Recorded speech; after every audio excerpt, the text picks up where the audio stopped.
All right, so what we're gonna do right now, right? We're gonna talk about the CSEC maths exam, right, and kind of break down what it is. Okay. Okay. All right, so we got like three parts.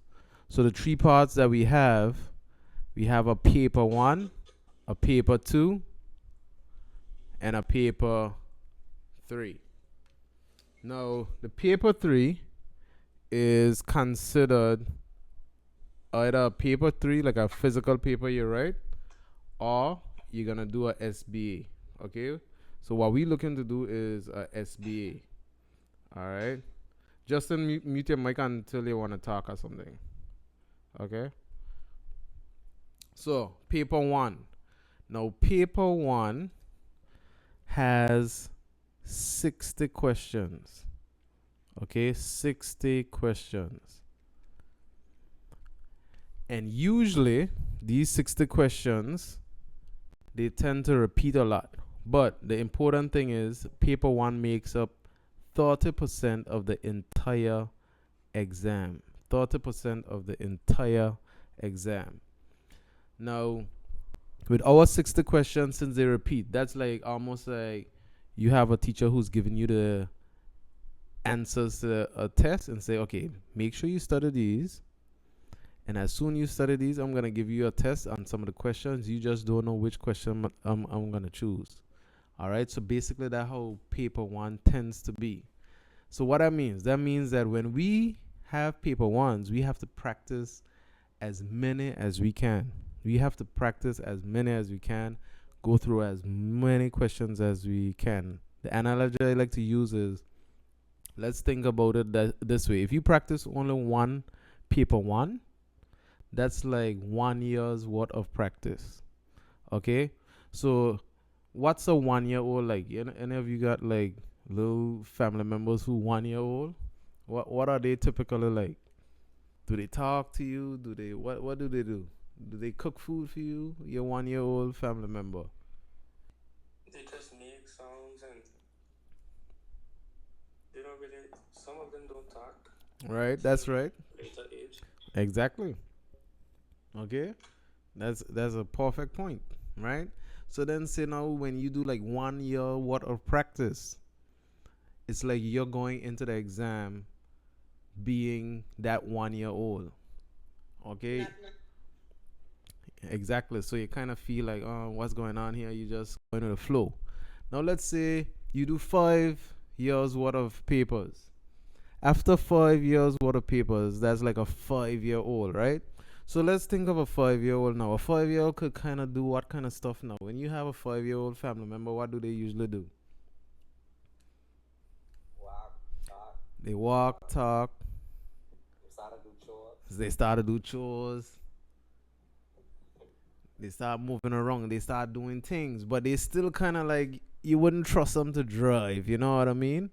But you would still give them a little chance to say, you know, I'll go here, but you still gotta kind of monitor them, you know what I mean? Right? Now, that's similar to what happens after 5 years worth of practice. Okay, now if you jump to 15 years worth of practice, 16 years worth of practice, that's almost like having a teenager soon getting to be an adult, starting to learn how to drive, doing all kind of stuff, got responsibilities, could walk by themselves. So you start to see a more functional person who can be independent. Okay, now imagine you do 20 years worth of papers now. That's like a full grown adult who mature now, understand when to do what to do, and so forth. So my point here is the more papers you practice, the better you get. So we're not just gonna do one paper, two papers. We want to practice as much papers as we can so that we can grow and get better. Okay? So we're gonna do that for the paper ones and the paper twos. But especially the paper ones that we know questions tend to repeat a lot. So now, if you look at it, for instance, I want us to set a target of 55 out of 60. We want to get nothing less than this. This is our goal to have. So when we come in the exam, and the exam is 28th May, paper one is 28th May 2026. If we walk towards this. This is the goal we want to achieve. The more and more practice we get, as we said, as the years increase, we get more years under our belt, we get better and better. Okay? Now, paper two has 10 questions, but these 10 questions are split into sections that eventually add up to 100 marks. All right? They add up to 100 marks. And paper two is worth how much percent? How much percent do you think paper two is worth? 50%. So paper two is worth 50%. So this covers all topics except sets. Sets is a topic that comes in paper one. It doesn't come in paper two. So it covers all topics.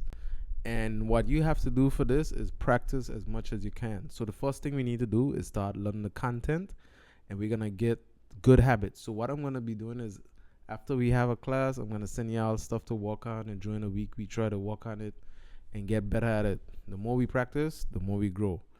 So the date for this exam is the 12th of May 2026. All right, 2026. Now paper 3, which is also the SBA. So you could either do the paper 3, which is like an exam, so you'll see it for the first time on that day, or you do a SBA, where you can walk and get better grade at it, and continue to work on it, improve. That is what 20% of your overall grade. Now, for this here, we want to get all 20%. We don't want no small percentage from this. We want everything. We want all. We ain't leaving nothing, no crumbs on the table. We going with everything. We want all 20%. Okay? So if we could get all 20% on our SBA, and then we walk towards 55 out of 60, okay, 55 out of 60, who could tell me what percentage is 55 out of 60? If we had to do a test and you got 55 on 60, what percentage did you get? Your first math question. No pressure. Say again? 91%. 91, how we worked out? 92%. 92. Yeah, we agree? Yeah. Right. So that's about 92%. So now here the trick now. What is 92% of 30? What is 92% of 30? What is 92% of 30? 27.6%. So we are saying here that if we do a paper 1 and we score 55 on 60, we gonna get 27.6%, okay, out of this 30. And if we get SBA with just full marks, we trying to aim for full marks. That's 20%, right? So if you put two of these together, what's our percentage so far? 47.6%, right? So if we have 47.6% here already, that makes the work so much easier, right? Now, I'm telling you why I focus on these two right now. The SBA is something we have an opportunity to do every single day, get better at it, and maximize our opportunity to get full marks. Okay? With this, we have the opportunity to practice this as much as possible so we could get so good at it that the only thing we could do is get marks here as well. Okay? So if we end up getting a score of 55 or more, we get at least 27.6, right? And if we could get full marks on the SBA, we got 20. Even if we get a little less, which we are not aiming for, we still like in the 40 something range. Okay? Now we left to get something else out of this 50%. So you could already see where we're going here. If we work to really do good on these and then take as much as we can from the paper 2, you see how easy it is? We put ourselves in a position to be able to do well in the subject. Now the thing is, in order to get to that stage, we have to put in the work. And that's the difference right there. You have to put in the work. There's no getting away around it. You have to put in the work to get where you need to go when it comes to maths. Okay? So this sound like something we could do? Yeah. All right, good. All right, so let's look at our first topic, statistics. So I would send this to you guys. So we'll go through the part that I sent you quickly, then we get into the actual stuff. Let's look at it here. We got sample now that we want to talk about, which is going to get us into what a statistic is. So basically, the sample is a proportion of a population that we trying to study. Okay, so when we do our SBA, we're gonna take a sample from a population and study that particular sample. So the sample statistic now is what is used to describe a measure for that particular sample. So say for instance, I take a group of taught farmers from the high school and I ask all of them how tall they are. I get all their heights and I find the average of their height. That's the sample statistic. Okay. Likewise, if I come and ask them, okay, how much money do you have in your pocket? And I calculate the money they had in their pocket, find the mean, the mode, whatever you want to find, that would be the sample statistic of that given sample. Does that make sense? Yeah. Now, the population, that's all the members in that particular group. So, in the example I gave you, what would be our population? What did I say was the population? People with money in their pocket. That would be the sample that we're looking at. That's what we're looking at, particularly in that particular sample. But what did I say was the population? I said it without saying it's a population. The students? What students? Yes, the third farm students. Remember, they are the population that we're looking at. And then I took some people from the third farmers. You understand? So that would represent our sample.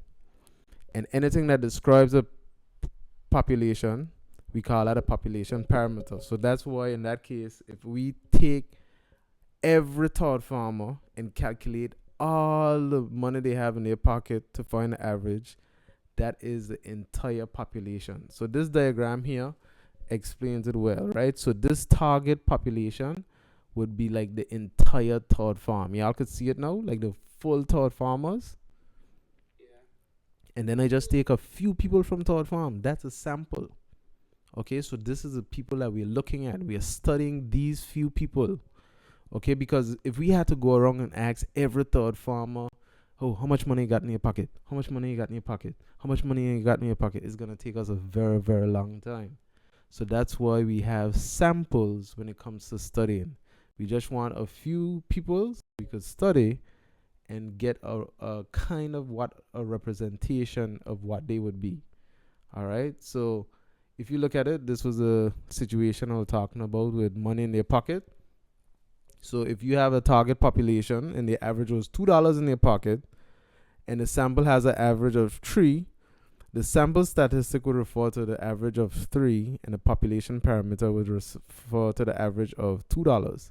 So it's almost like you're saying here, when you find the average of these 4 people, the average amount of money in their pocket would be how much?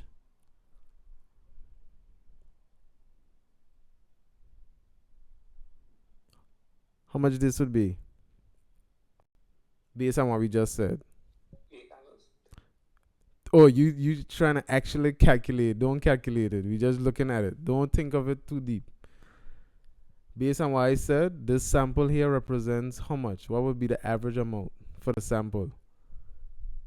4 people? Well, we got 4 people, but what's the average amount of money in their pocket? $3, right? What about the target group? The target population, what was the average in their pocket? $2. So you see how the target could have a different value to the sample. So it does not always represent the target population properly, okay? But it just gives us a rough idea. All right. So this goes back to when Justin was talking about statistics being a fact. Remember, there are cases too. It could be a good suggestion of a fact, yes, and there are times it could also be a misrepresentation. You know what I mean? All right, so types of data. We got qualitative, and this is something you'll get in your SBA too. You have to get some qualitative data. Anybody knows what is qualitative data?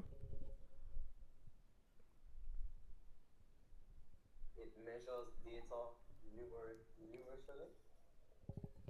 Numerically. You sure? That sounds like the other one. Yeah. It can only take a whole integer. No, yet no, that's something different again.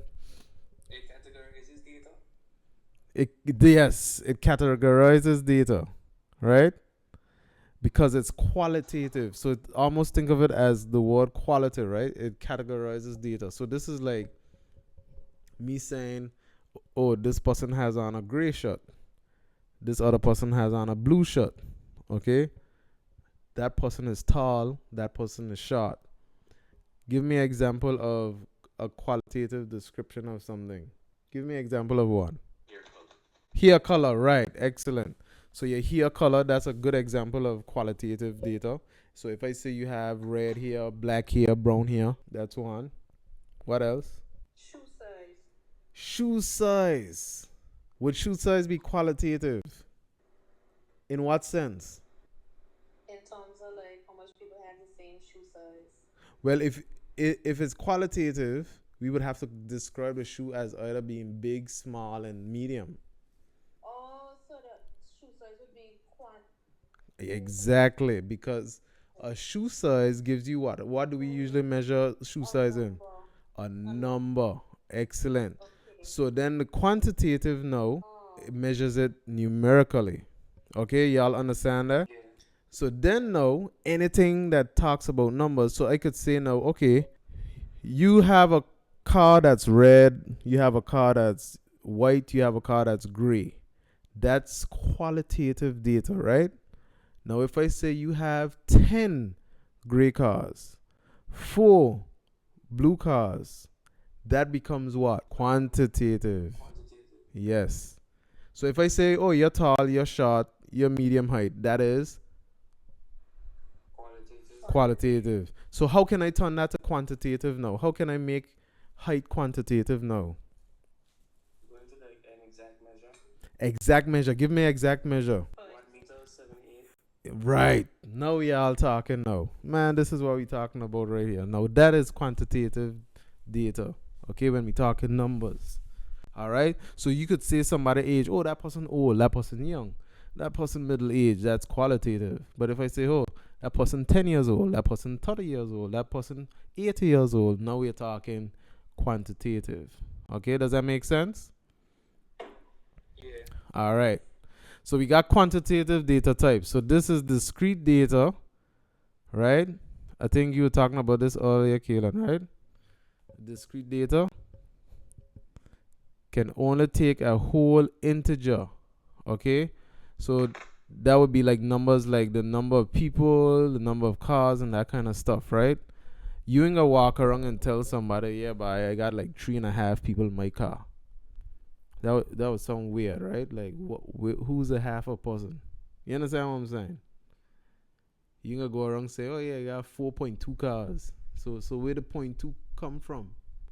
Okay, you either have a whole car, you don't have a car. Does that make sense? Yeah. So that is what we refer to as discrete.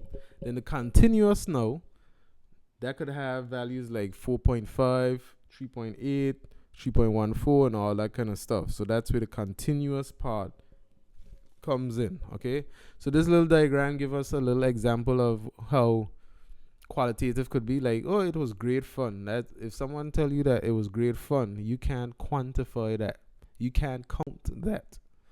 All right, so you would just say, oh, it was great fun. That's qualitative. It's talking about quality of the experience. All right, so let's say we do an experiment. We check in shoe sizes. All right, so we check in shoe sizes and we collecting the data. So we got two things: on group data, which would be us just taking the shoe sizes, which would be the raw data that we collect from the people. And then the group data, it would be like we take the raw data and put it in groups. So these groups could be stuff like 1 to 4, 5 to 7, and that kind of stuff. So that would be grouping the data. Does that make sense? Okay, good. So, say we had the shoe sizes of 12 students from a class of 24. All right. So we have these 12 shoe sizes here. So we have 11, we have a 4, we have a 5, 7, 9, 10, and so forth, right? Now, if we group this, I have these groups. You might ask me, but where did I get these groups from? These were just random groups that I did. You could have had something else where you have 1 to 4, 5 to 8, whatever it is. It just needs to make sense. Okay, you're just trying to split up the information, and this is something that they wouldn't usually ask you to do anyways, but it's just, in case you were curious, right? So if you look at here now, anybody who got 4 to 6, what does that mean? What shoe sizes would represent 4 to 6? What sizes represent 4 to 6?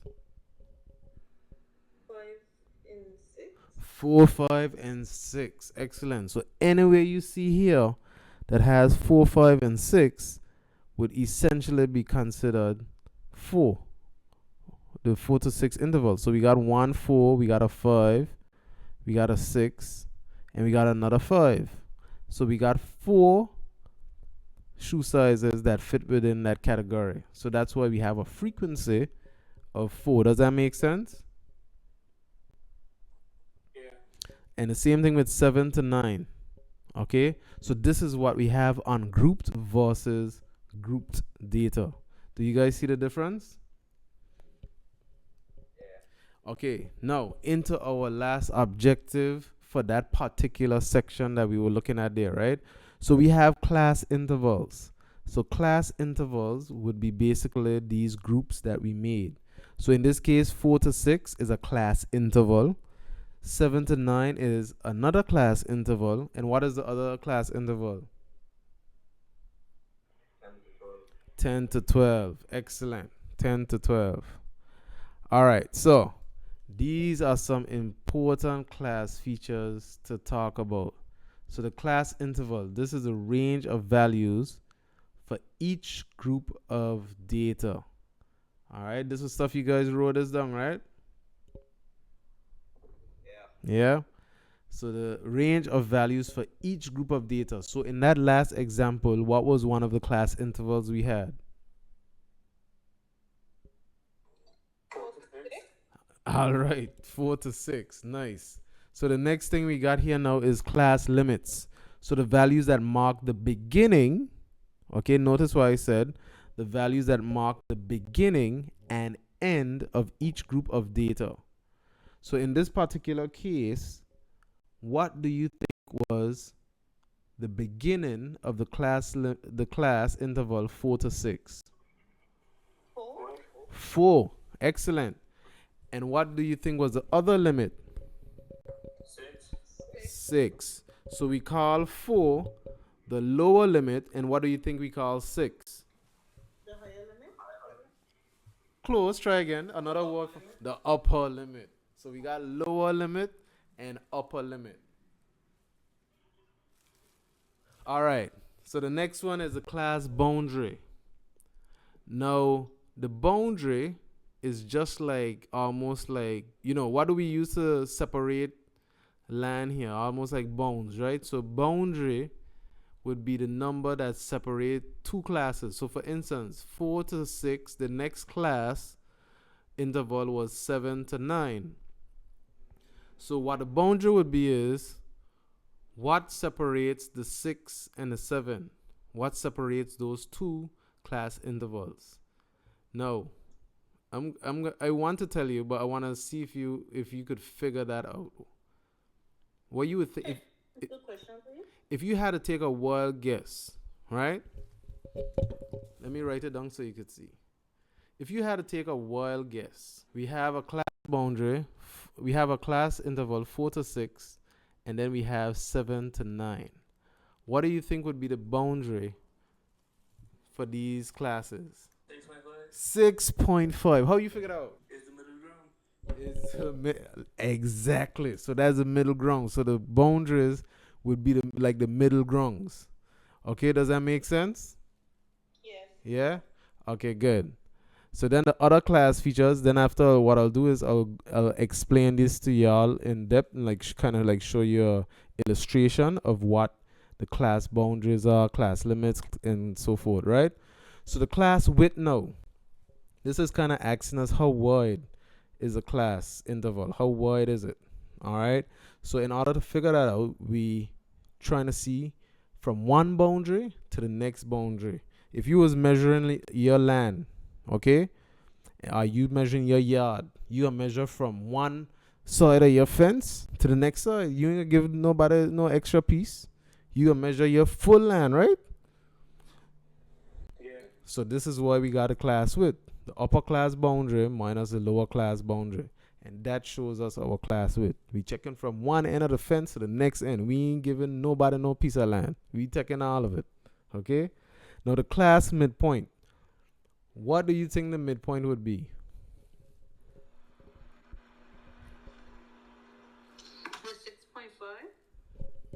No, because it's for that particular class. So say for instance, this year, for this class, what you think the midpoint of this class is? Five. How are you know that? Again, it's the middle ground. It's a middle inside of that particular class. You understand? So the middle between two different classes is our boundary, and the middle inside of our actual class, we call that the Midpoint. midpoint. Lovely. So y'all got it. Okay? That's good. So we have group data here. This is how it looks like. So we have 1 to 5, 6 to 10, 11 to 15, 16 to 20. Okay? And the frequencies 3, 5, 4, and 3. Okay, so you guys got this down? Yeah. Yeah? Okay, so I'll ask you some questions on this and then I'll start to explain what we do here. Okay? So just in case you didn't have it written down, you could write it down now and then after we go through it. Y'all catching on good, man. That's good. So I gotta do a little illustration with this to show y'all. So I could show it to y'all the illustration. All right. Okay. So let's say, right? Let's just say here, this first one here was 1 to 5. So this is like a little house. All right. So Arvin, what's the next house? What's the next house gonna be? 6 to 10. 6 to 10. Josiah, what the next house gonna be? 11 to 15. You asking me or you telling me? 11 to 15. All right, that's what I like to hear. 11 to 15. Did we have another class? Yeah, 16 to 20. 16 to 20. Nice. Okay, so this is how I like to think of class intervals, class limits, and class boundaries, right? So if we had some numbers here, for instance, like 8, 9, maybe 14, there are only particular houses these things could go into, right? So where would 8 fall? 6 to 10. 6 to 10. Where would 9 fall? 6 to 10. Nice. Where would 14 fall? 11 to 15. 11 to 14. Great. 11 to 15. Now, this is the thing. So these here represent the class interval. So 1 to 5 is the class interval. Okay? What's another class interval? 6 to 10. Nice. What's the highest class interval here? 16 to 20. Great. Now, the next thing we need to understand is the limits. So the limits would be like who can't go in this house. All right? We only want to know who could go into this house. So the youngest that could go in this house could be what? 1. And the oldest in this case could be 5. Okay? So 1 will represent our lower class limit. Does that make sense? Yes. And what would the 5 represent? Upper class limit. Great. So what's the lower class limit for 11 to 15? 11. And what's the upper class limit? 15. Good. What is the upper class limit for 16 to 20? Okay, good. Now check this out. So all these neighbors start to realize, you know what? I need to put a fence to separate myself. Okay? So this fence now is gonna represent our what? Our boundaries. Say again? Alright, so our boundaries, okay? So now the only thing is the law say that they have to share that end of the boundary, okay? So therefore, 6 to 10 goes from here to here, but it also has to share this with 1 to 5, which is here to here. Does that make sense? Yeah. Okay, good. Now, the boundary between 1 to 5 and 6 to 10 would be what? 5.5. How about this one here? 10.5. This one? 15.5. And here would be 20.5. What do you think would be down here? 0.5. Yes, man. Y'all got it, man. Y'all got it. So now looking at this, right? What is the upper class boundary for 1 to 5? You 5.5. Yep. Because this is the boundary on the upper side of 1 to 5. Okay? So 5.5. And the reason why is any number under 5.5 could round off to 5, right? So 5.4 could kind of fit in here. You know what I mean? And if it was 5.6, 5.6 kind of would have to go over here. Exactly. So this is why we have to have that boundary, right? So that 5.5 boundary is what kind of tells us who could go there, can't go there, right? Now, who is a lower class boundary for 1 to 5? 0.5. Nice. So for 16 to 20, who is the lower class boundary? 15.5. And who's the upper class boundary? Nice. Great. So we understand class interval, which would be like 1 to 5, 6 to 10. We understand class limit, which would be 6, 10 for instance. We understand the boundary, now the width. So we said the width, okay, would be equal to the upper boundary take away the lower boundary. Exactly. Lower class boundary. So 5.5 take away 0.5 would give us 5. So the class width for here is 5. Nice.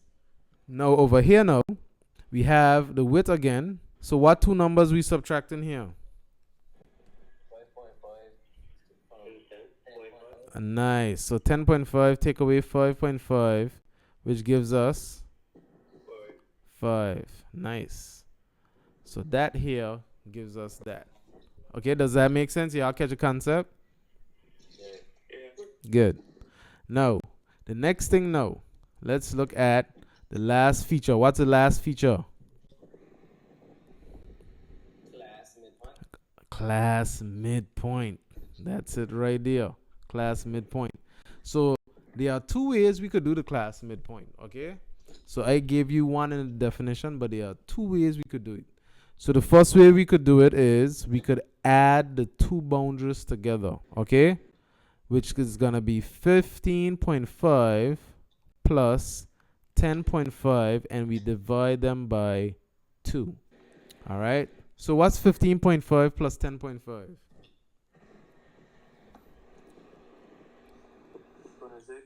26.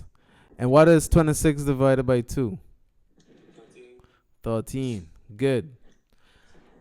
Now, the other way we could do this is we could also add the 11 and the 15. The 11 represents the what? What does the 11 represent?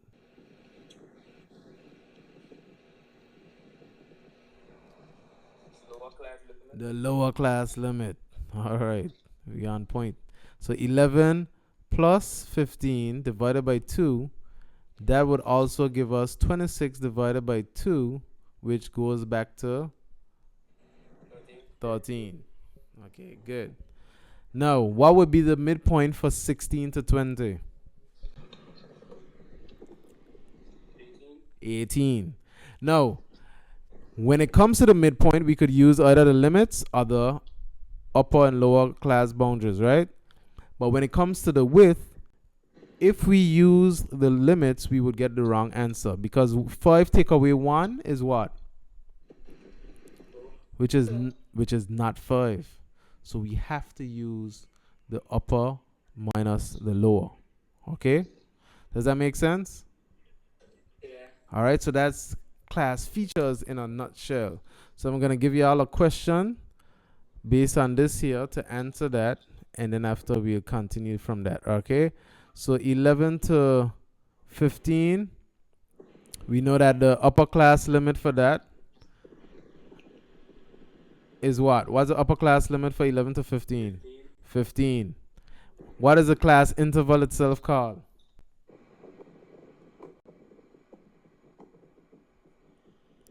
What class interval are we looking at? Upper. The class interval. Mm. 11 to 15. That's a class interval. And the limit, upper class limit 15, lower class limit 11. What is the upper boundary? Upper class boundary? 15.5. What's the lower class boundary? 10.5. Okay. Justin, what do you think the width is?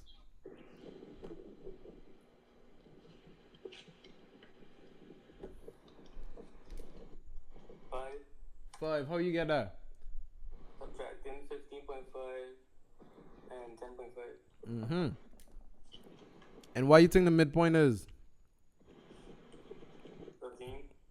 How you get that?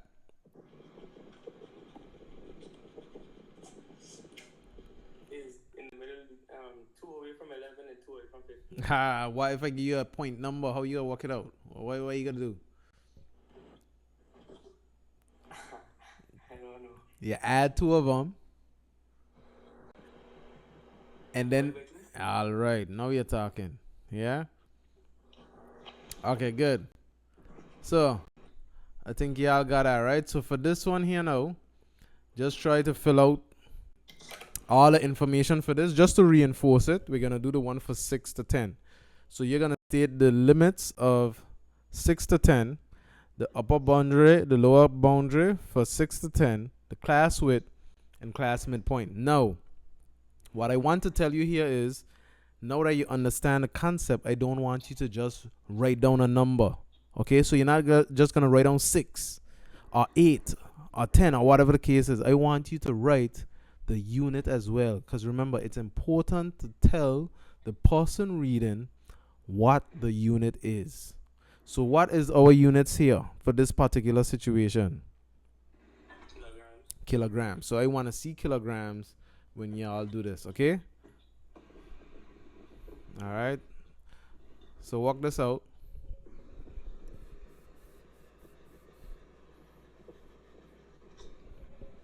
Shouldn't take you too long. You guys doing good, man? Soon done? Nice.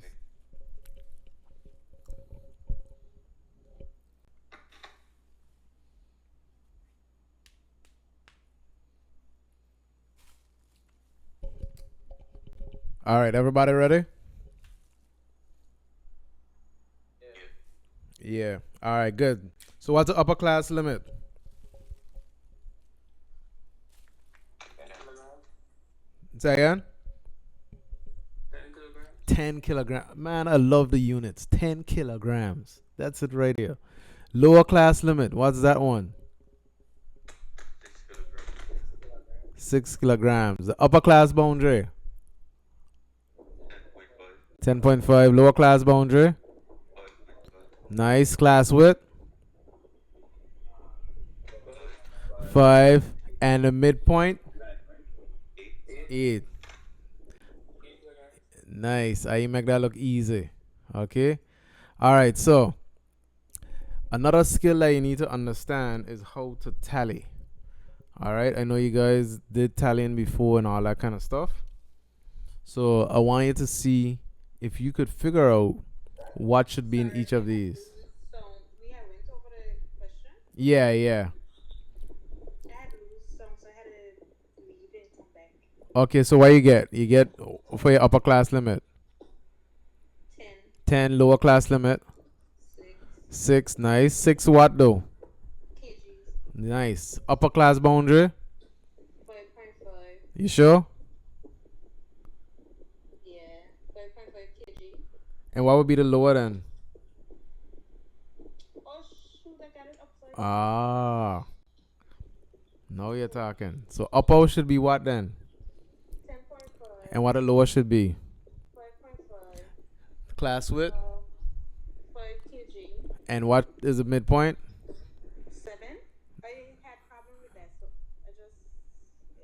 The 6 plus the 10. You add two of them.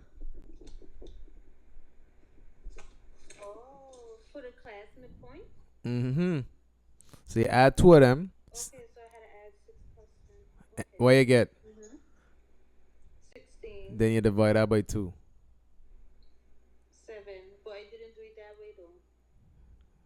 What you get? 7 or 8?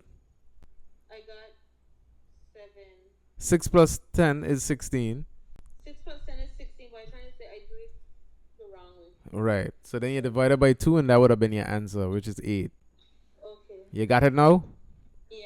Alright, nice. So with this one here, what we're going to do is, right? I want y'all to figure out what these numbers would be. So you kind of fill out the frequency. And once you fill out the frequency, we're going to answer some questions related to class features for this particular table. Okay? What I would say or suggest is when you're doing this, like try to cross out the number or like I mean, you guys doing it on a screen, so just make sure you keep good track of what you're doing, okay? Because it's easy to mix up and forget which numbers you do. But if you're doing it on paper, you cross out the digits, the numbers. Okay? So let's see what y'all end up getting for these here. So the frequency refers to how much we have in a particular class interval in this case. So now another thing is this here represents our ungroup data. This here is our group data. All right, how we looking? How we looking? How you doing? Nice. All right. So what numbers we got now? What 40 to 49? How many we got for 40 to 49? 8? Yeah. You sure? Yeah. Y'all sure?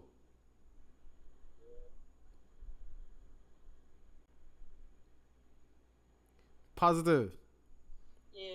Good. So 40 to 49 is 8. What about 50 to 59? 6. And how about 60 to 69? 2. Good. Nice. All right. So for this here now, what I want you to do is answer these questions as it relates to that particular table here. Okay? So it's going to ask you, consider the class interval 30 to 39. It wants to know a few things about that particular class interval. And then it's going to say, consider the class interval after 60 to 69. What would this class interval be called? Okay? What would be the upper class boundary for this new interval? And what would be the lower class limit for this new interval? So I want y'all to go through this. I'm confident that y'all gonna get it.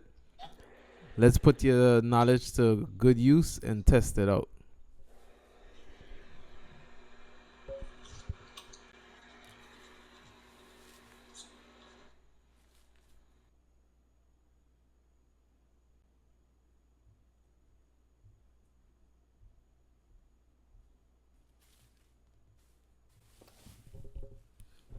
So how are we looking? Are you done? Done. Nice. The All right. bottom is only three questions, right? Yeah, only three. Okay. So Justin, you got the first one. What is the upper class limit? 39 meters. 39 meters. Nice. Kaelan, lower class boundary. 29.5. Great. Josiah, midpoint. 35. You sure?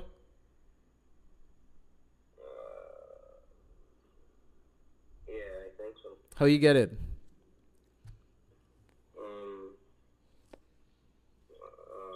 It's the middle between, 30 plus 39 divided by, is 69 divided by 2, 30 plus. What's 69 divided by 2? Because you did say that correct. 30 plus 39, which is 69.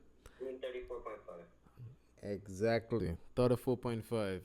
Everybody else got that? Yeah. Yeah? Okay, good. Arvin, class with.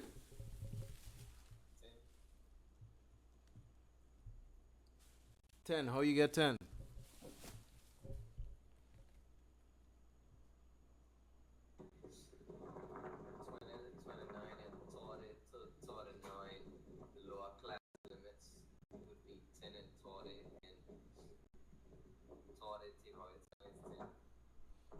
Nice. Good.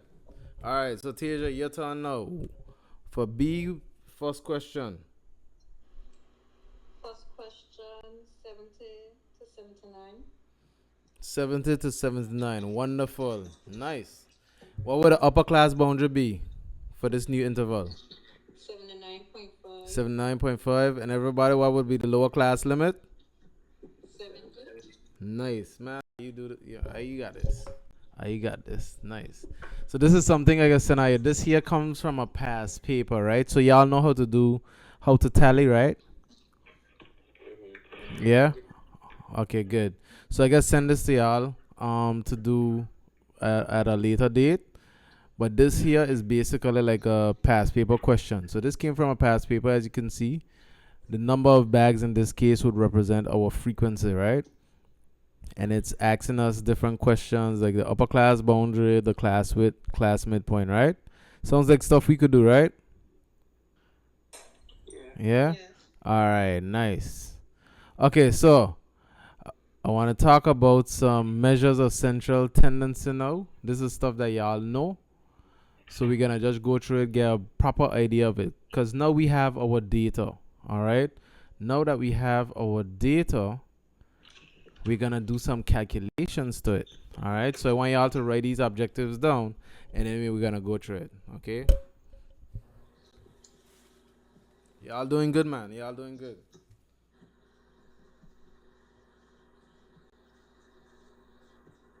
All right, so y'all got this down? Yeah. Okay, nice.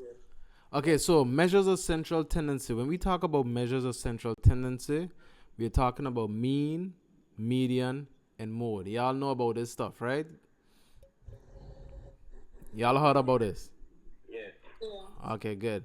So this basically gives you a rough idea of where the central value would lie if we do like a calculation, like approximately where would we expect the number to land from a group of people. Okay, so that's why you do a test. You say, oh, what's the class average, because you want to get a rough idea of how the class did in general. Okay, so that's why we say a class average, and usually the average would be like the center of all the grades. Okay, so I want you all to take this down, and then we're gonna go through it and try to understand how do we work these out, what do we do with them, and how we actually apply it in this situation. So some of this would be stuff that y'all know already, but we just need to go through it from the group data and group data point of view, because we need to understand how to do it in the group data point of view. All right. So next, we want to find the central tendencies for ungroup data, like we discussed. So we have this one here, right? So we have 1, 2, 8, 5, 7, 5, and 3. Okay. So I'm gonna take these numbers and I'm gonna write them out, right? So 1, 2, 8, 5, 7, 5, 3. Did I do it correct? Okay, so the first one I'm gonna look at is the mode. Now, when we talk about mode, we are talking about the most occurring, right? Now, there's one condition that there is no mode. There's only one condition when there's no mode. Do you know when that is?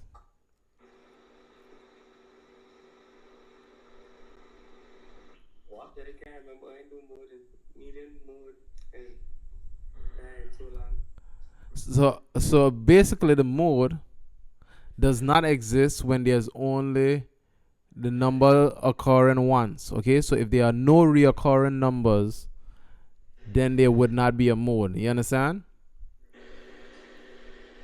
Yeah. Okay, so for instance, if I had like 1, 5, 7, 9, there's no mode in this group. And the reason there's no mode is because there are no reoccurring numbers. Does that make sense? Makes sense. Okay, so in this case though, do we have any reoccurring numbers, and which one occurs the most? 5. And I think we said 5 represents minutes, right? Now, the median.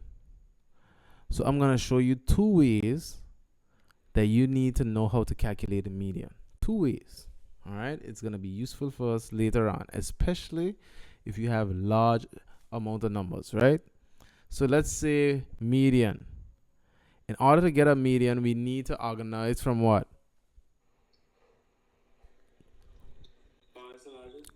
Smallest to largest. So I'm going to go 1, 2, 3, 5. Uh-huh. Uh-huh. You sure? We miss anything? 7. Yeah. 8. So what I do just to avoid a situation like that, right? Because I still do it too. Like I would come and back check. Like, okay, I got a 1. Okay, 1. Check. 2. Check. 3. Check. 5. Check. 5. Check. 7. Check. 8. Check. So I just want to make sure that I got all the numbers. Because if I try to work out a median and I don't have all, my answer is going to be off. Make sense? So I want to make sure that I already know. So now, this is how I find a median now. So I kind of like do this kind of thing where I try to figure out where the middle is.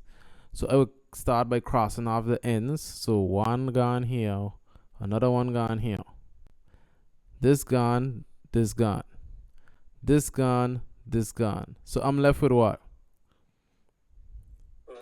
5. So 5 in the middle here is the median. So the median would be 5 minutes. Does that make sense? Yeah. All right, good. Now this is the next thing now.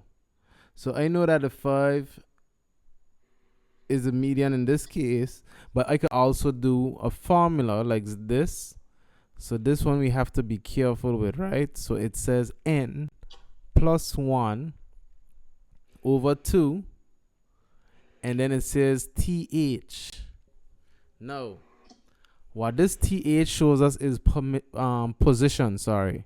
So say for instance, if you do something, you come first, you come second, you come third, you come fourth, you come fifth, you come sixth, and so forth, right? So n, what does n represent? N represents the number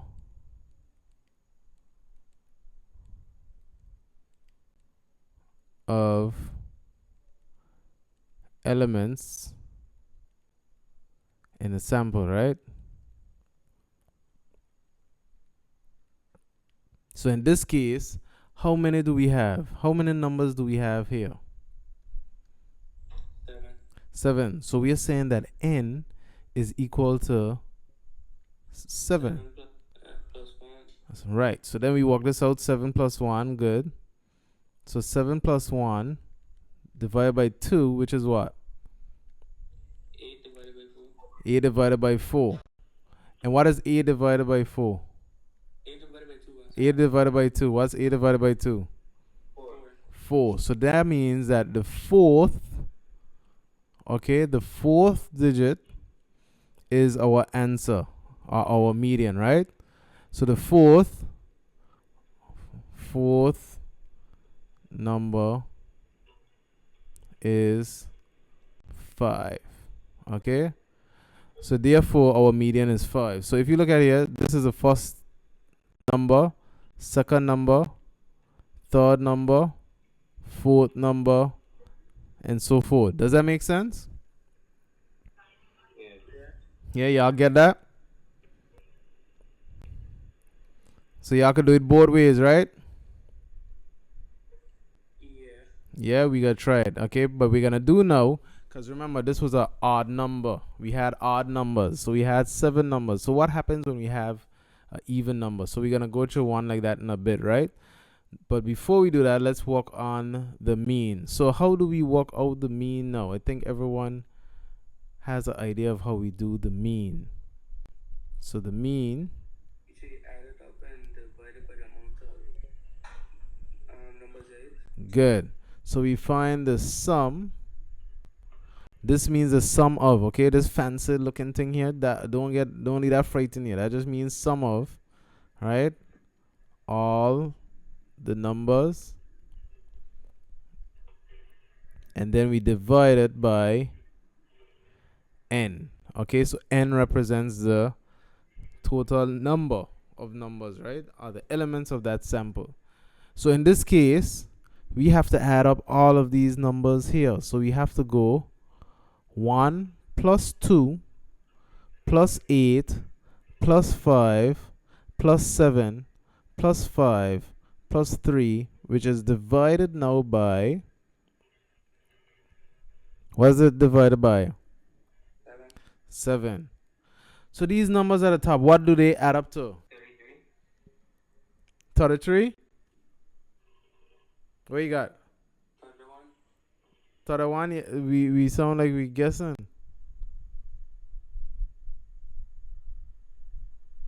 Oh, 31. 31. Okay. So 31. So 31 divided by 7. So Arvin, what you get for that? 31 divided by 7.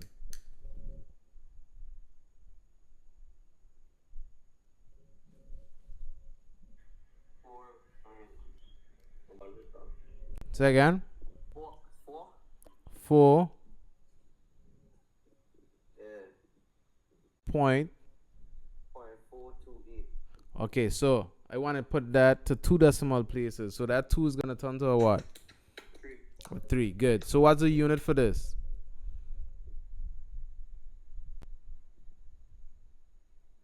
What we calculating here? Chickens, Minutes. minutes. Good. So Kaylan, he right? He correct? Useful. All right, good. So we got that. So everybody got that, right? Yeah.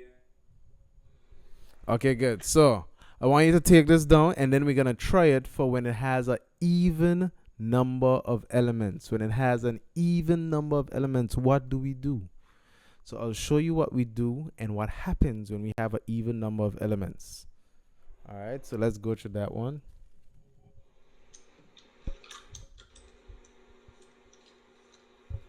So I'm going to give y'all that right now. So y'all got it down? Yes.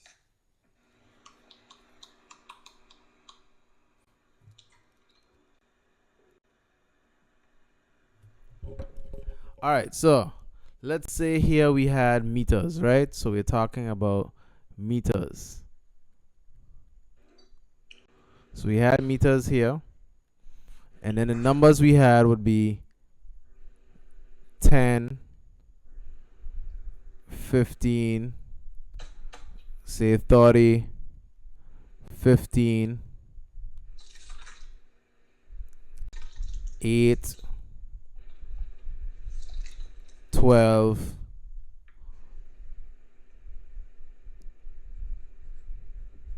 20, and let's say 40. All right.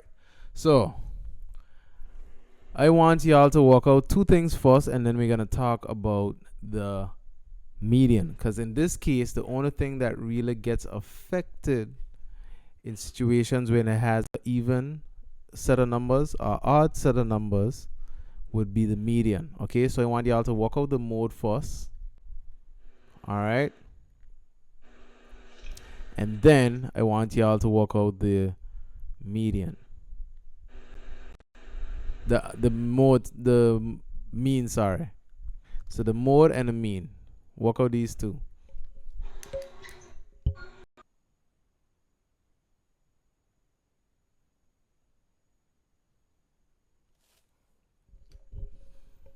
All right, we got it?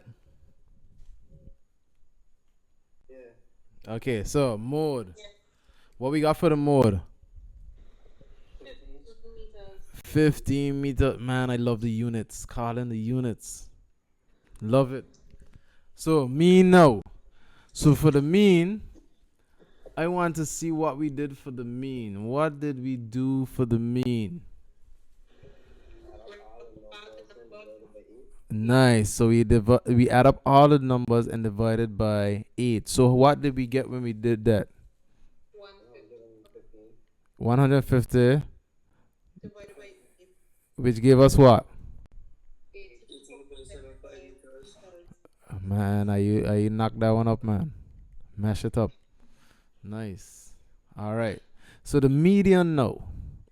So this is a challenge with the median once it has an even number. Okay. So altogether we have 8, as you guys correctly highlighted. Okay. So if we put this in order from lowest to highest, we would have 8, 10, 15. Oops. Yeah, miss one. 12. Man, I catch me. I catch me. 12, 15, 15. What else? 20. 20. Then what? 30. 30, 40. I got everything? Yeah. So 8, 10, 12, 15, 15, 20, 30, 40. So we good to go now. So this is the thing now. So now I want to cross out what I was doing like last time. So 8 and 40 gone. 10, 30 gone. 12 and 20 gone. But look at this situation now. I have 2 in the middle. Okay, I have 2 in the middle. Okay, so it's almost like how we do the boundaries, right? So if you look at this here now, we have 15 and 15. So what we would usually do here is we go 15 plus 15, right? And we divide it by 2. So then in that case, it would be 30 divided by 2, which is 15. So the answer for this would be 15 meters. Okay? Now, the question is, the second way that we learn in it as well, how do we make that one work? How do we make that one work? So for that one, what was the formula for that again?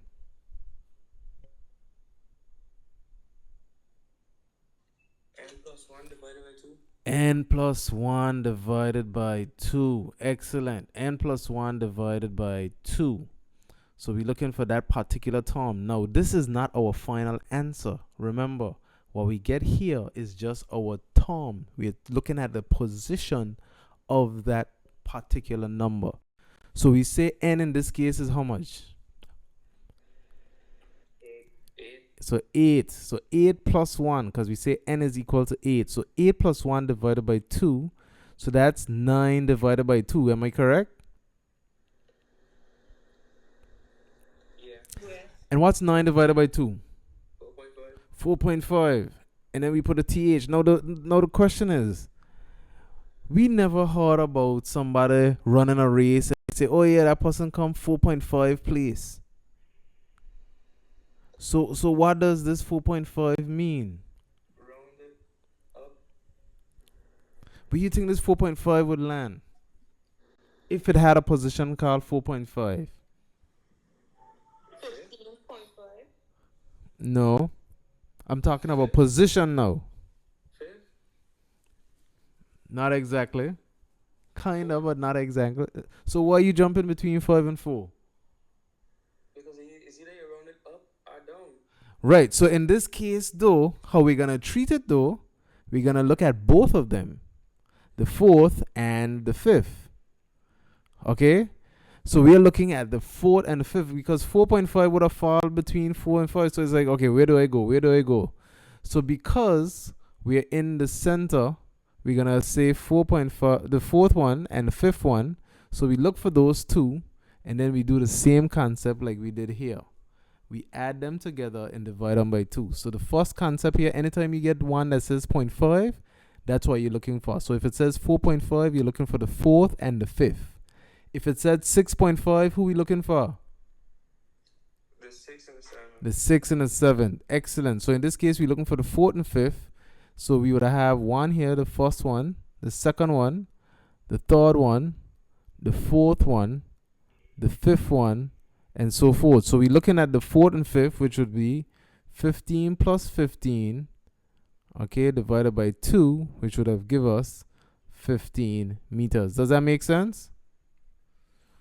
Yeah. So I want y'all to take down this example for median. So when it's an even number, and then I'll give y'all some to try.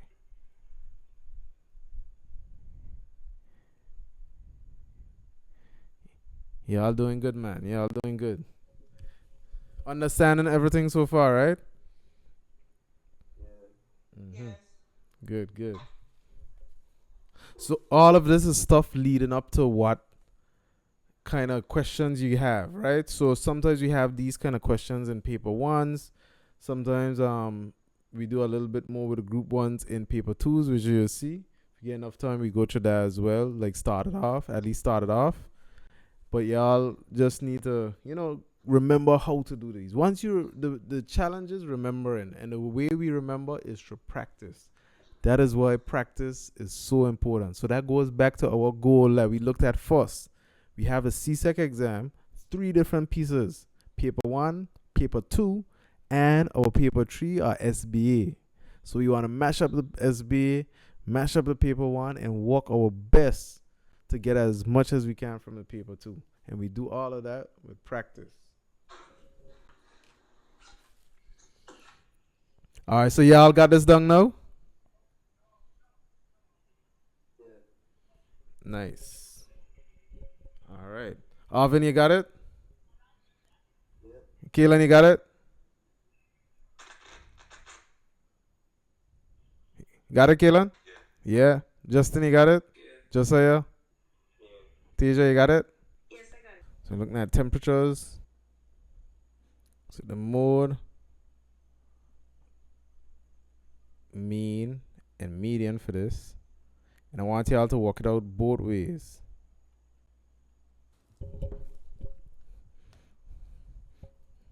How y'all getting through? All right, nice. Same. Nice.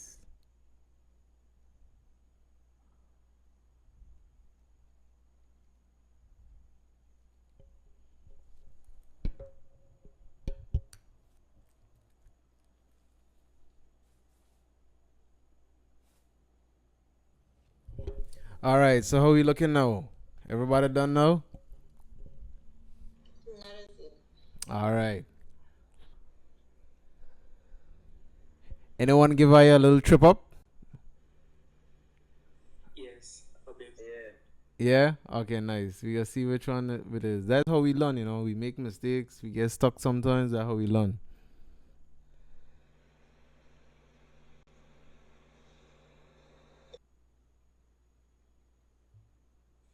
I don't know if my answer right, but I don't. Yeah? All right. Everybody finish?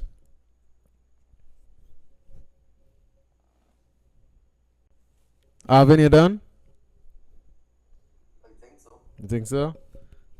Keelan, you done? Teja? Just say you finished? Yeah. Nice. All right, Justin, what you got for mode for the first one? None. Say again. For the first one, Oh. Sorry. 30 30 degrees Fahrenheit. degrees Fahrenheit. Nice.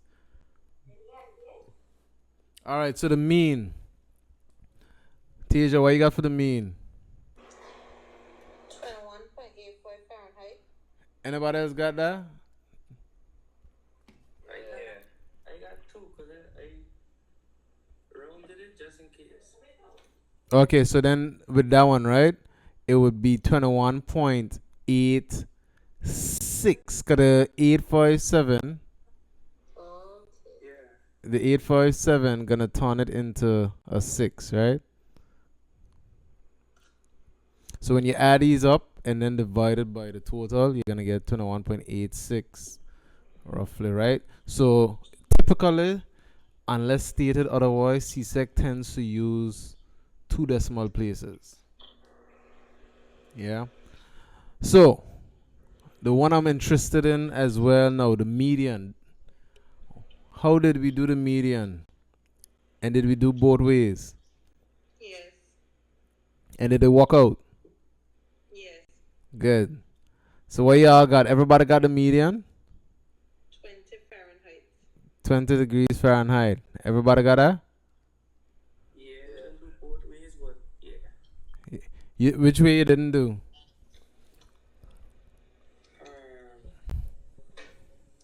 I just had the numbers and then I just Select put numbers on the bottom and just go with the numbers. with the middle number. Okay. Good. All right. So this is essentially. What I can't get, Go ahead. I can't get when I was doing the other way. Uh huh. I can't get food with the n plus one thing. Right. That's good because watch. How much elements do we have?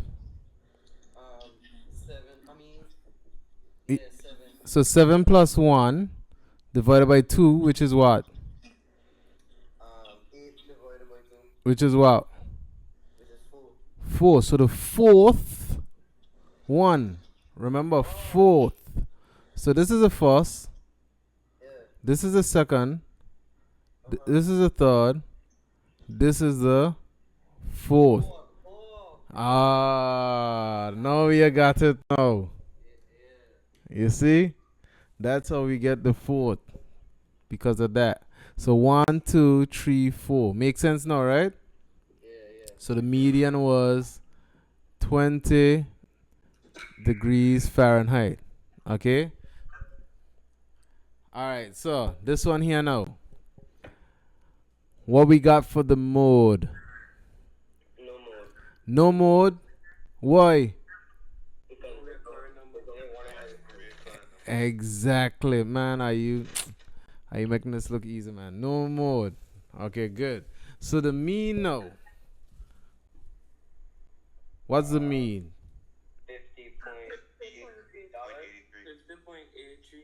$50.83. $50.83, right? So how did we get that?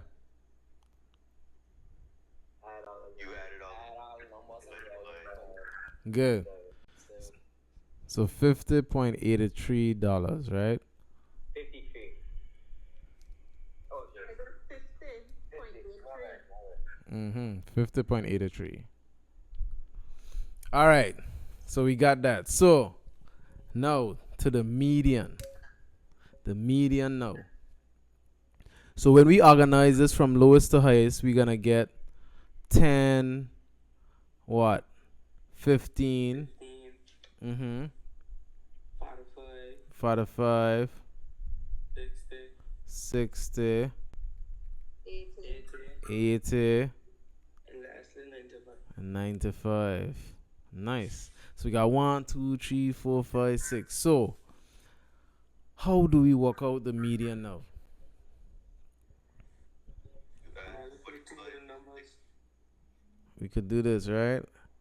Which two numbers we gotta end up adding? These two middle ones, right? 45 and 60. Mm-hmm. So 45 plus 60 divided by 2. So that's gonna be 105 divided by 2, which gives us what?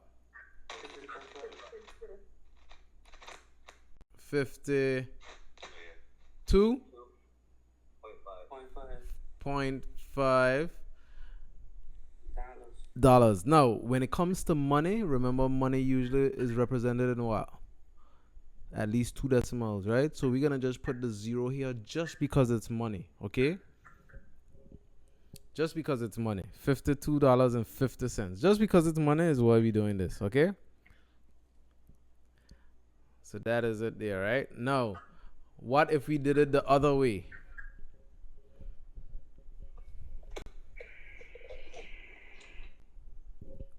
We would say n plus 1, right? Yeah. And what is n in this case? 6. 6. So n plus 1 would be 6 plus 1 divided by 2, Which is 7. which is 7 over 2, which is That's 3.5. 3.5. Now, what does this 3.5 represent? 3.5. The tree, the third person, and the fourth, right? So third and fourth, because 3.5 would land between 3 and 4. Make sense?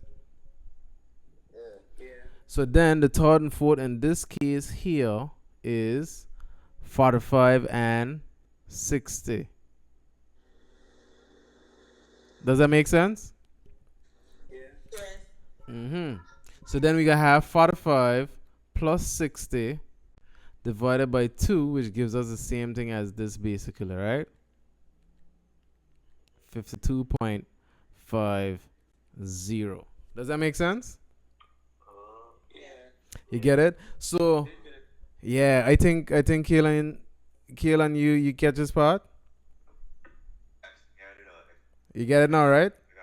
Yeah. So I think the little trick part about this, right, is the numbers here, right, Arvin? Like, when you kind of see this, you're tempted to say that as an answer. But that ain't really the answer. Remember, that just part of the answer. Yeah? So that's a little trick with that here. Okay? Yeah? So that's what, you gotta be careful with the media. The mean is easy to work out, as y'all would see, right? Your biggest challenge with the mean is making sure that you round number properly. Okay? Mode is another easy thing. But you can also have more than one mode. All right? So don't think you could only get one mode or no mode. You can also get more than one mode too. All right? But when it comes to median, you have to be a little bit more tactical with this. All right? So y'all catch it, right? Yeah. Okay. So we gotta try to do it for group data. No. Yeah. So that is the different ones now, right? So if we had this here now and we put it like in a table, sorry.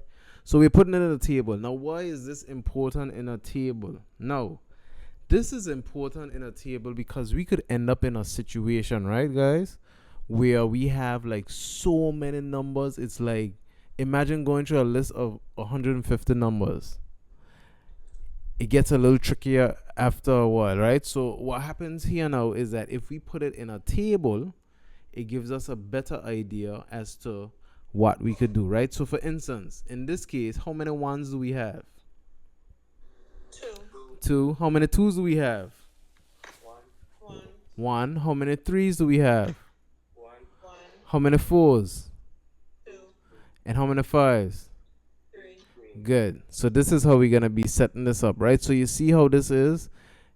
You could have particular numbers, so like single digit numbers, and they could put it in a frequency just to summarize it. So this is just summarizing. So you know what we were doing? We were doing this all the time. We were using this all the time. But it also can be placed in a table, and you could get it as a question in a table as well too. Like just drop like this, and it could ask you questions. No, this is a tricky part. We have to identify what the mode, median, mean is in this case, right? So I want y'all to look at this now. What is the mode in this case? 5. 5. Why is 5 the mode? Right. Good. So that's easy, right? So now I'm going to take this. So if you look here now, we already said what the mode was, right? So we said that the mode is 5. Why did we say 5? Because 5 occur the most, right? Now the thing is, how do we do the median? Now with the median, we have to organize it from lowest to highest, right? Technically, this is already from lowest to highest, right? You could say so. You could say so, right? Because inside of here, say again. Unless you're using the frequency. Well, we would use the frequency, but not from that point of view, right? Not from order. So, because remember, even though this is saying frequency is 2, what this actually is that here has a 1, here has a 1, right? Then there's a 2 here. Then here has the 3. Then we have the 4, 4. And then the 5, 5, 5. You following me? Yeah. So technically, it's still in order as in 1, 1, 2, 3, 4, 4, 5, 5, 5. Make sense? So it's still in order, but just coming down this way. You see? 1, 1, 2, 3, 4, 4, 5, 5, 5. Make sense, right? Y'all following me, right? Yeah. Now, I'm not going to sit down in an exam and write down every single number out like this because sometimes they might have big frequencies. So this number could have been 20. So you can imagine writing out 21s. Then after you got here 30, you got to write out 32s. That would take a long time, right? So this is where our little trick comes in. You remember what we were doing earlier? The median is what? N plus 1 divided by 2 th. So that particular term. So what is the n? N in this case represents how much? 5. You sure? Yeah. No. Wait, no. 9. Nah, you catch it now, right?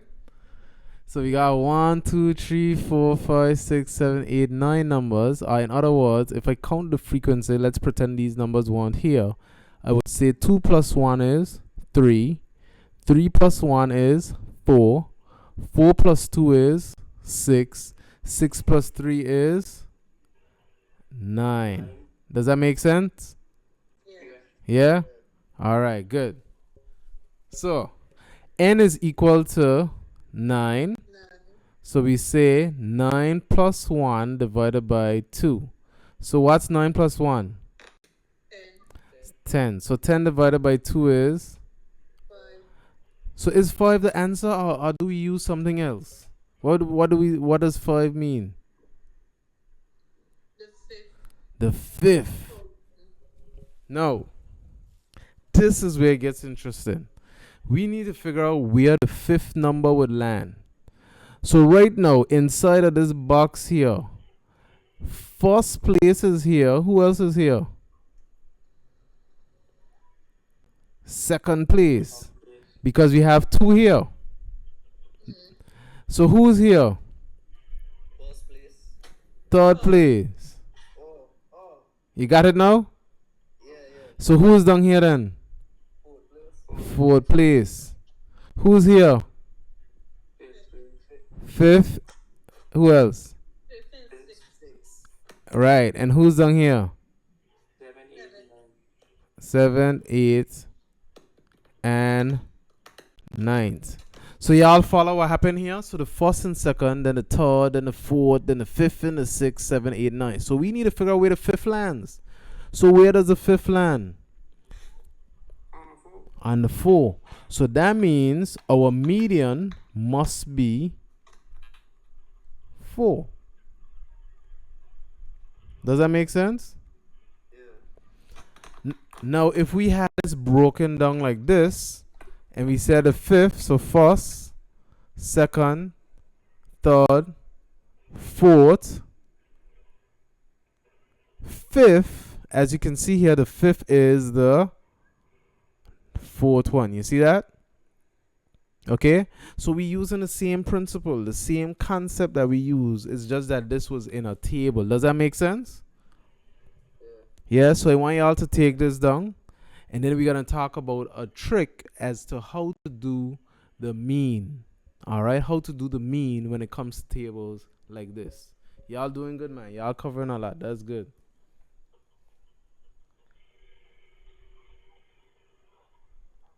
So then now when I give y'all stuff to practice, it will reinforce everything y'all did today. You know what I mean? Give you a good chance to really see yourself answering questions that you would typically see in an exam related to these kind of topics.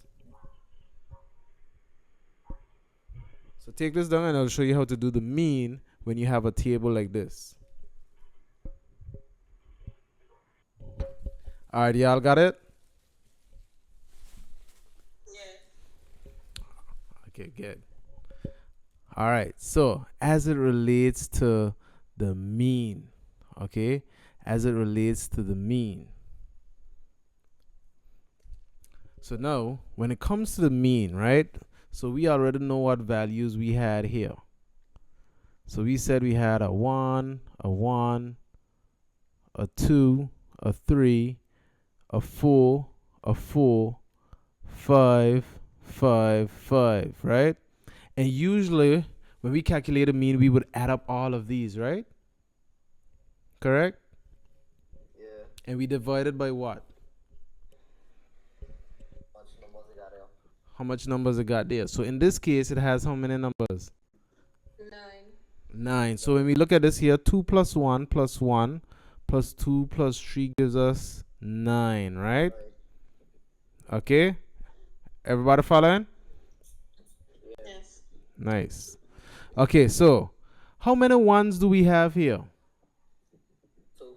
2. So if I add the 2 ones together, what would I get? 2. 2. So what we usually do is like this. So we say we have a column here to help us work it out. And we call it f times x, right? So all that means is it's like we're just multiplying these, because if you tell me 1 plus 1 is 2, that's the same as saying 1 times 2 is 2. Likewise, if I have 2 and then I have one of those 2's, that's the same as me saying what? 2 times 1, which is 2. And then we would have here now 3 times 1, which is 3. Then we have 4 times 2, which is 8. And then we have 5 times 3, which is 15. Now when I add up all of these, what do I get? 30. So we got 30, right? Yeah. All right, so we got 30. So now we know that the total of this would be 30. So if I sit down here and add these up, right? So 1 plus 1 is 2. 2 plus 2 is 4. 4 plus 3 is 7. 7 plus 4, 11. 4 again, 15. Plus 5, 20. 25, 30. You see? So it's the same concept.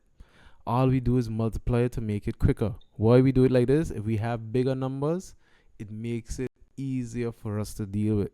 So then the average now would be 30 divided by 9, which gives us what? 3.33. 3.33. Okay? So 3.33 books. Now, obviously, remember when we spoke about discrete numbers, we can have 3.33 of a book, right? So, this is just for calculation purposes. All right? So I want y'all to take this down, right? Does this make sense what we did? Yeah, y'all understood that? Wasn't hard, right? Nah. Okay, good. So, because I give y'all one to try. Y'all doing good, man. Doing real good. Kaylin, you think you can remember this? Yeah? Just so you think you got this, you can remember it. Don't think just saying here. Say again. Justin, you got it? You think you got it? Yeah. Yeah, easy stuff. Yeah, this is exactly. Nice, good. And TJ, you got it? Yes. Nice. How are you, Alvin? Light walk over. Yeah, Good, good, good. All right, y'all got it down?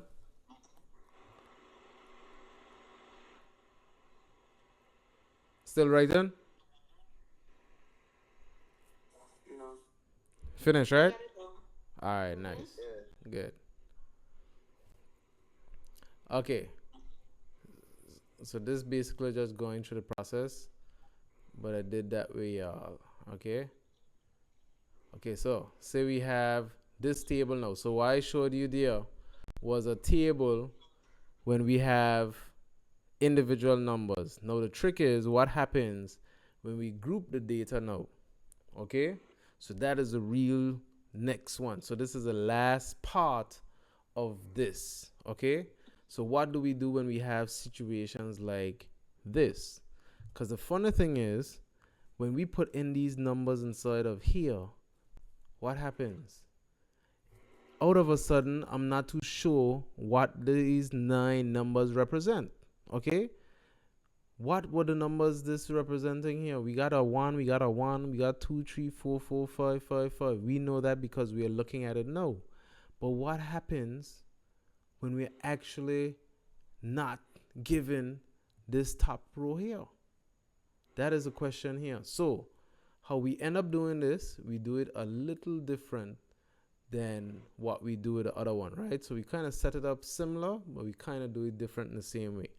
Now, what we want to think of is, in this case, when we say mode, we no longer say the mode for a specific number. What we say now is the mode for the particular interval. And a fancy way we say that is a modal interval, the modal class interval. So what do you think modal class interval means? If you had a guess. The most frequent, interval with the most frequency. Exactly. The class interval with the highest frequency. So in this case, what would be the modal class interval? 1 to 5. 1 to 5. Excellent. 1 to 5. Make sense? That makes sense? Yes. Okay, good. Now, this is a little trick here now. Okay? So you guys got this table down? No. Okay, so I want you to take this table down, right? So we just said what a modal class interval is. All right, so we could also do a median class interval. Okay? Now, the median class interval is going to be done the same way how we did the median in the last table, right? So, what do we have to do to figure out the median? All right, so what do we have here? What's the total? 30. Everybody agree? Yeah. Yes. Nice. So 30. Okay, so this is the thing now. We're using the n plus 1 again over 2. Okay? Y'all following me? Yes. So 30 plus 1 divided by 2 gives us what? 31. 31 over 2, which is? 14.5. You sure? 15.5. 15.5. And what does 15.5 represent? What two numbers are between now? 15 and 16. The 15th and 16th place. Now, this is the thing. Based off of this, where you think the 15th and the 16th would land? 9 and the 6. Which one? 9 Mm-hmm. plus 6. Plus 6, which 6? 21 to 25. Well, if you do that, remember you're jumping the order. Oh, you trying to get 15, like you trying to add 9 6, but that's not what we're doing. Remember, we going in order from lowest to highest. So yes, this 9 gonna help you, but where do you go next? You go to the next category, right? Because remember, here is the first place, second place, third, fourth, fifth, sixth, seven, eight, ninth. How many people belong in this category here? 7. Seven. So we gonna go Oh, 10th, okay. 11th, 12th, 13th, 14th, 15th, 16th. So we got in here 1, 2, 3, 4, 5, 6, 7. So where's the 15th and 16th? 6 to 10. Exactly. Because we want this and this. So if we had to go more, we would have looked for the 17th here, 18th here, and 19th. Where would the 20th go? In the 16 to 20. Exactly. Does that make sense, everybody? Yeah. So we got 15 and 16 landing in 6 to 10. So that means our median class interval is 6 to 10 books. Does that make sense? Yeah. Okay, good. All right, good. Perfect. Now the last thing, remember, all y'all doing here is reusing the same information we using all night. We just been doing the same value, same stuff, same process. Okay? It's just about putting it all together now. Now, the only one now that's a little different and takes a little more time is what we call a mean, but in this case, we don't call it the mean fully. We actually call it the estimated mean. And the reason we call it the estimated mean is because it's not really the exact values, because we don't know. We don't know what these nine represents. I don't know if it's 9 ones. I don't know if it's 9 fives. I don't know if it's 9 threes. Do you know? You know. None of us know. So because of that, we kind of have to do a little something different. So what we're going to end up doing is trying to figure out what the midpoint is, and we're going to pretend now like the midpoint is the exact value that we have. Okay? So we're going to have it like the exact value. So this midpoint is going to give us a specific number that is just an estimate of 1 to 5, sorry. So in this case, the midpoint of 1 to 5 is what? 3. The midpoint of 6 to 10 is 8. The midpoint of 11 to 15 is 13. 16 to 18 is what? To 20, sorry, is what? I give I the answer just now. So 21 to 25 is what? 23. Nice. So then what we're going to do is this midpoint table column here is the same as this section here. Okay? It does the same effect as this here. So we turn it to one value. Okay? So remember, in that case, we had this and we kind of call it X. All right? By the way, this is what you would have to do for your SBA. All right? So midpoint here is X. And also, we now have the frequency as well. So because we have the frequency, we can multiply the two. Okay, so let's say this is F. So we have the FX system again. So now what we have to do is 9 times 3. Okay, which is what? What's 9 times 3? 27. Nice. Okay, what is 7 times 8? 56. What is 3 times 13? 39. Nice. Y'all following, right? Yes. This here has more steps, but once you get it, it's easy. This here was a popular question for like 5 or 6 papers, some time back. Okay, so 5 times 18 is what? 90. And then 6 times 23.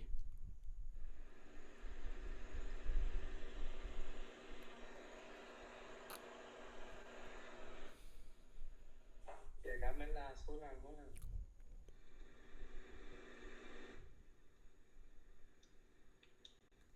138. 138. All right. So this column that we have here, what do you think we're gonna do now? What if you had to take a wild guess? What do you think we're going to do now, based on what we did for this one? Nice. So we're gonna add this here, the total of this here, or the sum of this. Let's see what we get. Kaylan, you get it? I had one for a second. What number you got? We have to add all of the ethics. Mm-hmm. What you get? Just a second. Just so you understand it, right?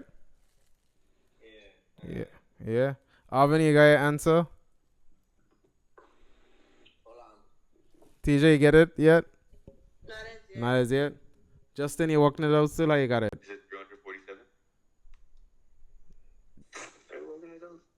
Okay. Check that again. Keelan. I got 350. 350. Yeah, 350. 350.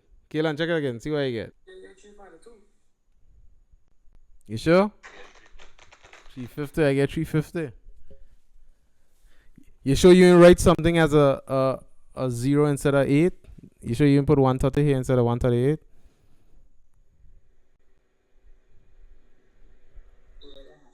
All right. Now we got it. So what about here? What the total here was? 30. Nice. All right. So what you think we got to do now? What you guys think we got to do now?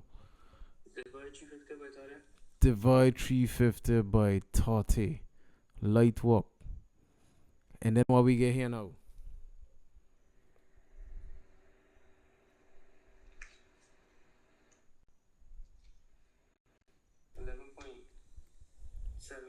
11.7. So I'm going to use 2 decimal places. We can use 1. Let's use 1 in this case. Let's use 1. It's 6, but round up. I know. You do it to 1 decimal place. Okay, what are we using? 2 decimals or 1? In this case. Okay, let's do. So 11.67 bucks.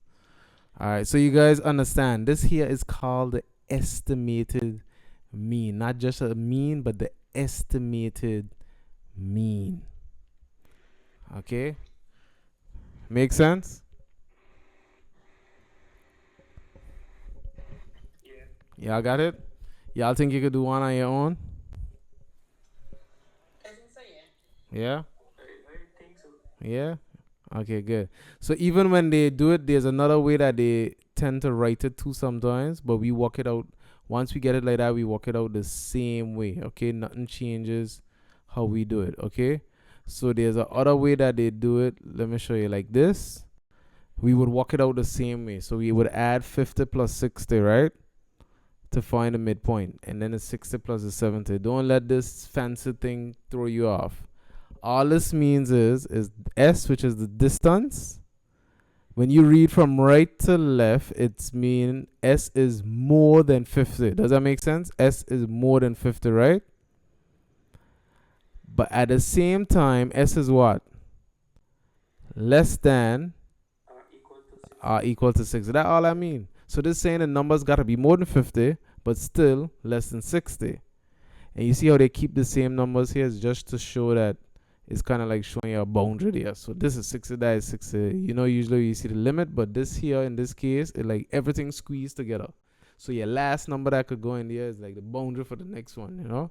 So they wouldn't ask you that for this, but typically when you're doing this question, you do it the same way. The same way how we add in these numbers here, 1 plus 5 divided by 2, you would do the same here. 50 plus 60 divided by 2, okay?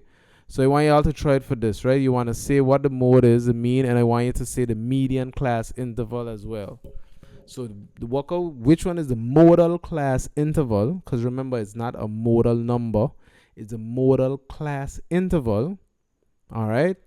State what that is, state what the median is, and the mean. All right. So we go through this and then let's see what y'all get. So work it out, all three, and then we go through it together. And then after y'all will be good. Okay. Y'all did really good today. Let's see what y'all get.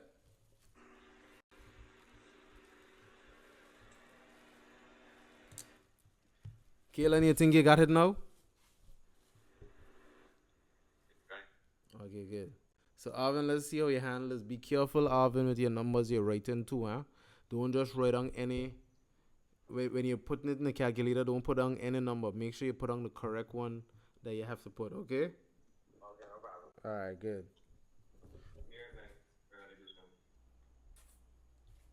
How we looking? How we looking?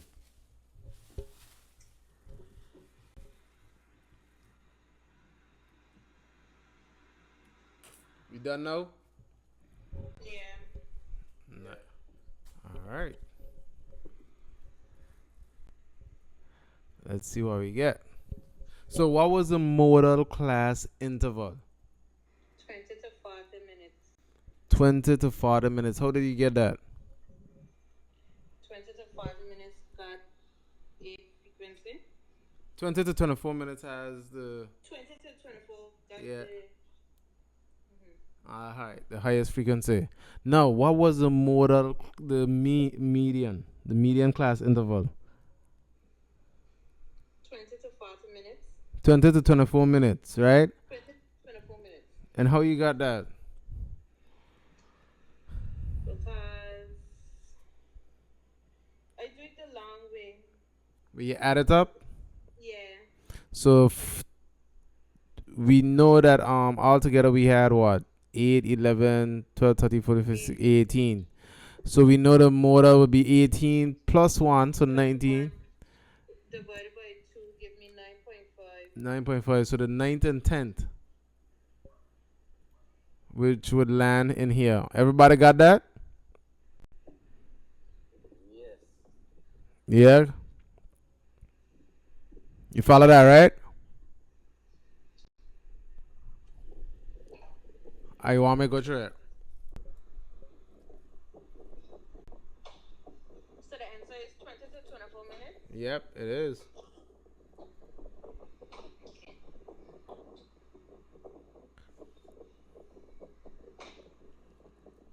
All right.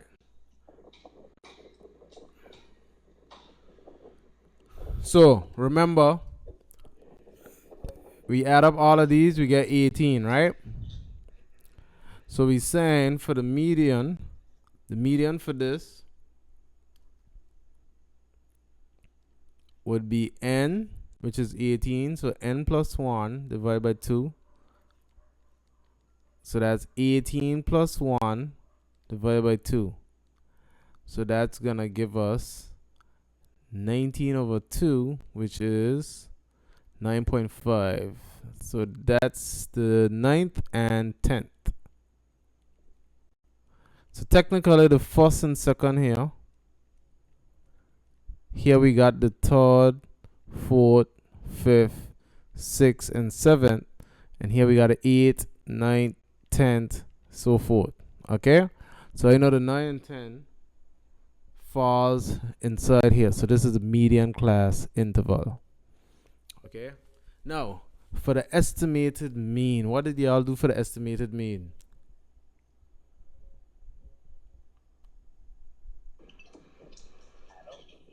Adam. We add these, and then what we did first? The midpoint and then the F for the X. F for the X, good.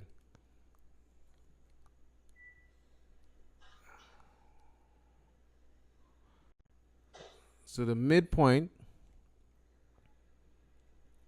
and then fx here. So f times x, where this is f, and this is x. So we said 10 plus 14 12. divided by 2 gives us 12. So this one here, 15 plus 19 divided by 2 gives us 17. Uh-huh. So 20 plus 24 divided by 2 gives us 22. Then this one gives us what? 27. Nice. And then we come here and we say 2 times 12 is 24. Then 5 times 17 is 85. 8 times 22, 176. 3 times 27, 81. So then what we do here now? And what we get? 366. Justin, you get that? Yeah. You get that? Okay. Kylan, you get that too? Yeah. What about you, Josiah? You get that?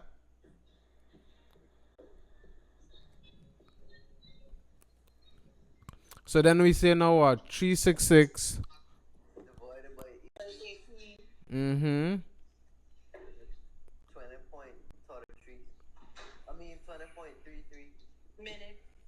20.33 minutes. Nice. And that's our estimated mean. That wasn't so bad, right? So y'all got the general idea, man. So we went through the whole um sample. We went through the whole population. We understand the quantitative, qualitative data. Then when we get the data from there, it comes as single digits. Now, once we got those single digits, we could put them into group data. Sometimes you put the group data as well too. You could actually do group data as well as a form of collecting. So a typical example of that would be select your age, 10 to 15, 16 to 20, that kind of stuff, right? We understand how to find the mean, the mode, the median of ungroup data as well as group data. Okay, so y'all did really, really good. So what we're gonna do is I'm gonna send y'all some stuff to practice. Remember what we said at the beginning of class. The practice is the important part. That's where we grow. That's where we get better. That's where we turn from a 1-year-old to a 20-year-old. Okay, in terms of knowledge and understanding, experience and exposure. Okay, so just review that where y'all did throughout the week, and then I'll send y'all something to work on to get that practice in, to reinforce what we did, and then we continue from there. Okay, sounds good. All right, so you guys have a lovely night. I had fun with you guys tonight. All right, see you guys. All right, later. Good night. Good night. Good night.